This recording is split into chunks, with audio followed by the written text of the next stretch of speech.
Bismillahirrahmanirrahim. Assalamu alaikum, my dear students. My name is Abidullah and I am your English teacher. And today I will teach you a new lesson in English which is called Responsibilities of Youth. लेकिन lesson शुरू करने से पहले मैं आपको बताऊंगा कि इस लेसन की समरी क्या है। जैसा कि आपको मालूम है कि क़ायद-ए-आज़म मोहम्मद अली जिन्ना ने ये स्पीच 24 मार्च 1948 को ढाका में यूनिवर्सिटी से खिताब करते हुए फरमाई थी। और स्पेशली उस स्पीच में या इस स्पीच में क़ायद-ए-आज़म ने उसको मेंशन किया हुआ है, नौजवानों को और यूथ को। और उनसे खिताब करते हुए कायद ने फरमाया था कि तालीम का मकसद सिर्फ ये नहीं है कि आपको डिग्री मिल जाए और डिग्री मिलने के बाद आपको जॉब मिल जाए। वो कहते हैं, नौजवानों को कहते हुए क़ायद-ए-आज़म फरमाते हैं कि डिग्री मिलने के बाद आपको लोग क्या करेंगे, आपको लोग इश्तिगाल दिलाएंगे अपने मुल्क के ख़िलाफ़। क्या इश्तिगाल? ये इश्तिगाल कि अब आपको डिग्री मिल गई तो आपको जॉब खामखा मिलनी चाहिए। क़ायद-ए-आज़म फरमाते हैं इस लेसन में रिस्पॉन्सिबिलिटीज़ ऑफ यूथ में कि ऐसा बिल्कुल नहीं है।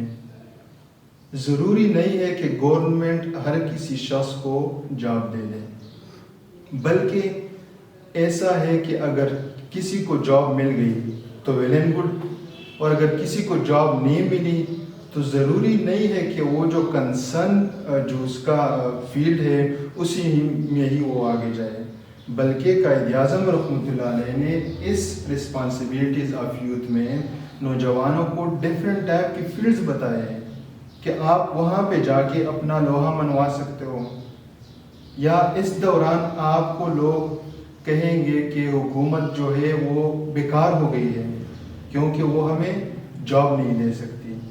इसीलिए ये स्पीच ख़ासकर आपके लेसन में या ख़ासकर आपके बुक में आई हुई है ताकि आप इससे कुछ सीख सकें। ये तो थी इस रिस्पॉन्सिबिलिटीज़ ऑफ यूथ की समरी। इसके बाद हम आते हैं मेन थीम पे। मेन थीम जैसा कि आपको पता है इस स्पीच का है कि तालीम का मकसद सिर्फ डिग्री हासिल करना नहीं है, बल्कि तालीम का मकसद इल्म हासिल करना है और उसी ही इल्म से आपने आगे जाके अपने मुल्क के बनाने में किरदार अदा करनी है। तो ये इसका है मेन थीम। फिर आप आ जाए यूथ ऑफ द नेशन। जैसा कि आपको मालूम है ढाका यूनिवर्सिटी से खिताब करते हुए या एक कन्वोकेशन से खिताब करते हुए क़ायद-ए-आज़म उस वक़्त के यूथ को टारगेट कर रहे थे, बल्कि उस वक़्त के नहीं, जितने आज भी जितनी यूथ है उसके लिए भी पैगाम है जो कि क़ायद-ए-आज़म मोहम्मद अली जिन्ना ने उस वक़्त ढाका यूनिवर्सिटी से खिताब करते हुए कहा था। ये था इसका मेन थीम। कंक्लूजन की तरफ आते हुए मैं आपको बताऊंगा कि वो कौन कौन से पॉइंट्स थे जिस पर क़ायद-ए-आज़म रहमतुल्लाह अलैह ने एम्फेसिस किया है कि अगर आपने ये पॉइंट्स हासिल कर लिए तो आप कामयाब, और अगर आप ये पॉइंट्स आपसे मिस हो गए तो आप नाकाम हो गए। इसलिए आपने अपने आप को नाकामी से बचाना है। इसलिए आपने ये जो लेसन है इसको बार बार पढ़ना है। जिस तरह मैं क्लास में भी आप लोगों को बताता हूँ कि अगर आपने इंग्लिश याद करनी है एज अ लैंग्वेज तो इसके लिए आपने सबसे पहले दो काम करने होंगे। Number 1 reading and reading. Number 2 practice. And as it says that practice makes a man perfect. And as I told you in the class that there is no silver bullet which I inculcate into your mind with which you can learn language. But learning language is a kind of a process. you will learn it step by step. तो ठीक है, ये हो गया उसका conclusion.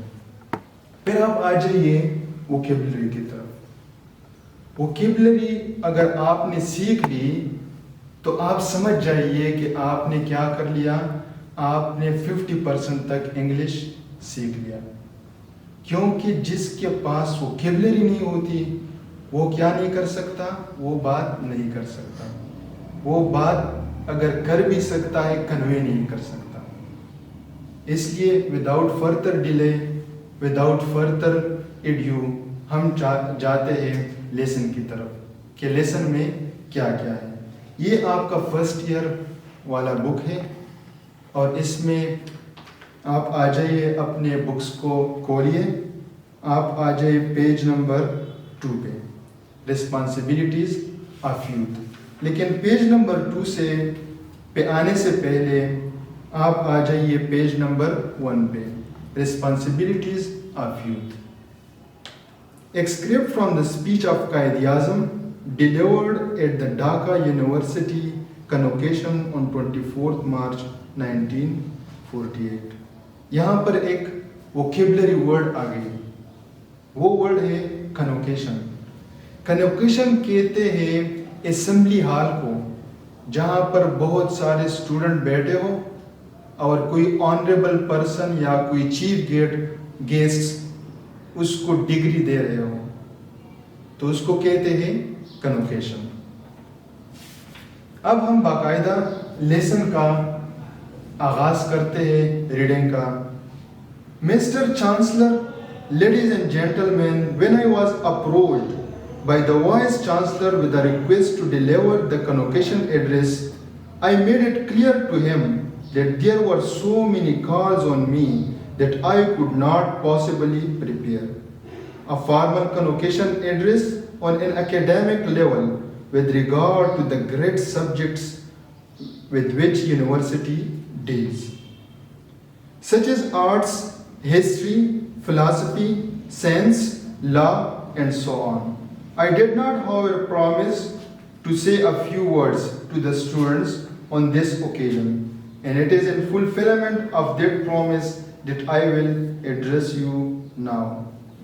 Mr. Chancellor से और vice chancellor से कायद-ए-आज़म रहमतुल्लाह अलैह खिताब करते हुए फरमाते हैं कि जब आपके चांसलर और वाइस चांसलर मुझ तक पहुंच गए तो मैंने उनको ये बात क्लियर बता दी कि मेरे पास हिस्ट्री के बारे में, साइंस के बारे में, आर्ट्स के बारे में इतने मालूमात नहीं है, इसलिए मैं तैयार हो के कन्वोकेशन हॉल नहीं जाऊंगा, बल्कि जो कुछ मैंने कहा, जो कुछ मैंने सोचा उस वक़्त, वो मैं नौजवानों को डिलीवर करूंगा। और कायद कहते हैं कि अभी मैं हाजिर हूँ, मैं कुछ पॉइंट्स आपके साथ शेयर करना चाहता हूँ। First of all, let me thank the Vice Chancellor for the flattering terms in which he referred to me. Mr. Vice Chancellor, whatever I am and whatever I have been able to do, I have done it merely as a measure of duty, which is incumbent upon every Musliman to serve his people honestly and selfishly. कहते हैं कि mister chancellor, मैं जो भी कुछ कर रहा हूँ इस मुल्क के लिए, तो ये मैं इस मुल्क पे एहसान नहीं कर रहा, बल्कि ये मेरी ड्यूटी है और ये हर मुसलमान की ड्यूटी है कि वो अपने मुल्क की हिफाजत करे और अपने मुल्क को सर्व करे। और मैं भी वही कर रहा हूँ जो कि हर मुसलमान को करना चाहिए।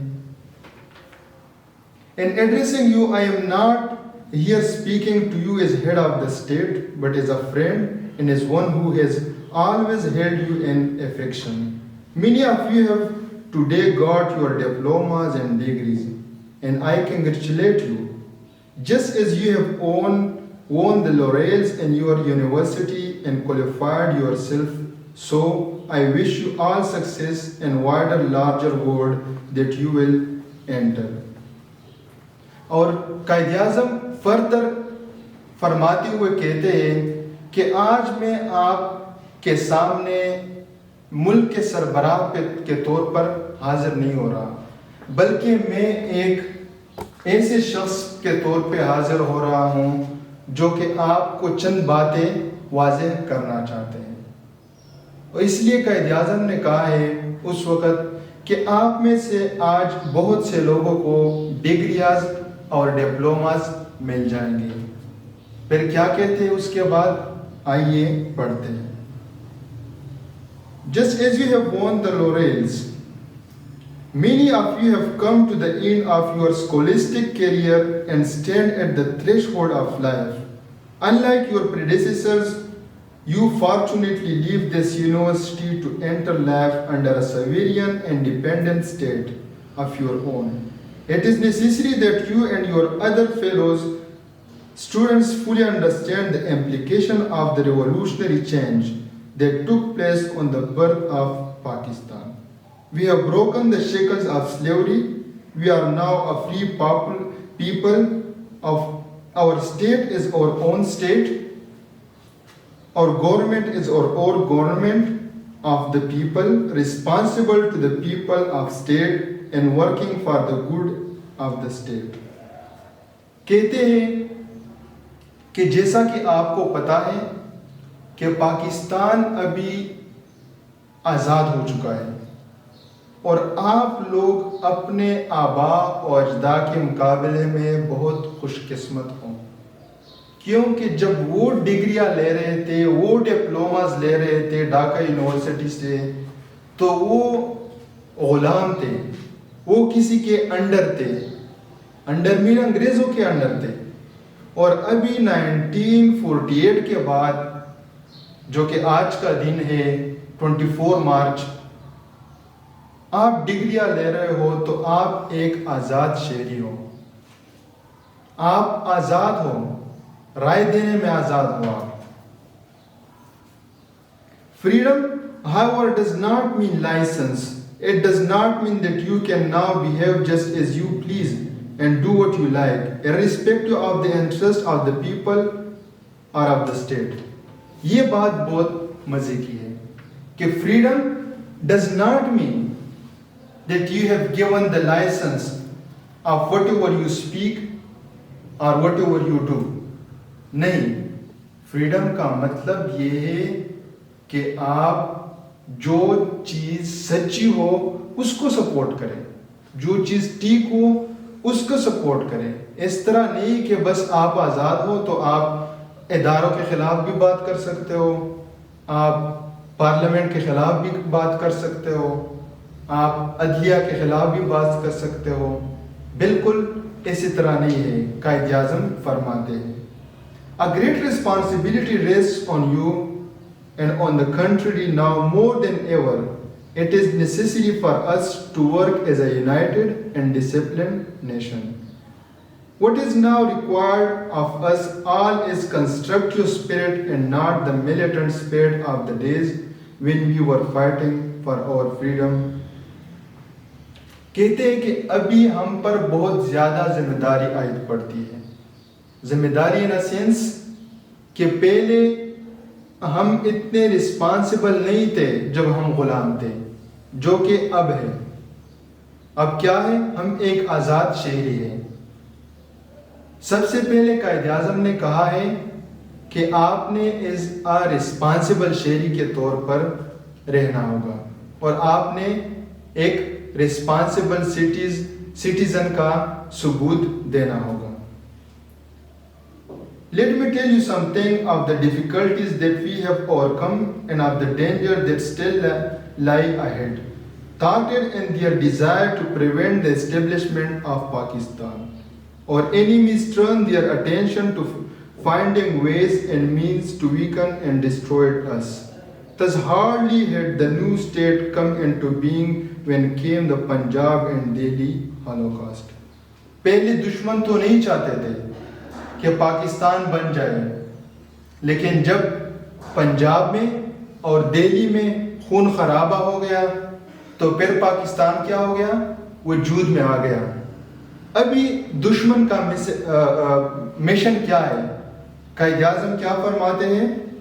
Thousands of men, women and children were mercilessly butchered and millions were uprooted from their homes. Or 50 lakhs of these arrived in Punjab within a matter of weeks. The care and rehabilitation of these unfortunate refugees stricken in body and soul presented problems which might well have destroyed many a well-established state. कहते हैं कि जब पाकिस्तान बन रहा था, इसी दौरान हजारों लाखों लोग मर गए और लाखों से ज़्यादा बेघर हो गए। और अगर किसी और मुल्क के साथ इस तरह होता तो और कोई मुल्क इसको बर्दाश्त नहीं कर सकता था। चूँकि पाकिस्तान के साथ अल्लाह ताला की मदद थी, यहाँ पे मुसलमान आबाद थे, इसलिए क्या हो गया? अल्लाह ताला ने हमारे साथ मदद की और हम महफूज रह गए।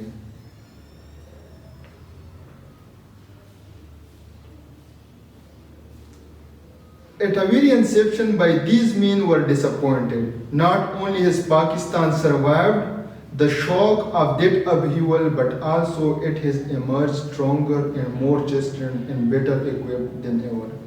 लेकिन पाकिस्तान के साथ क्या हो गया? पाकिस्तान के दुश्मन नाकाम हो गए और पाकिस्तान दिन ब दिन तरक्की करता चला गया। ये था हमारा आज का लेसन और इंशाल्लाह कल दोबारा इसी लेसन से के साथ हाजिर होंगे, क्योंकि आधा हिस्सा इसका रहता है। तो तब तक के लिए अल्लाह हाफिज़।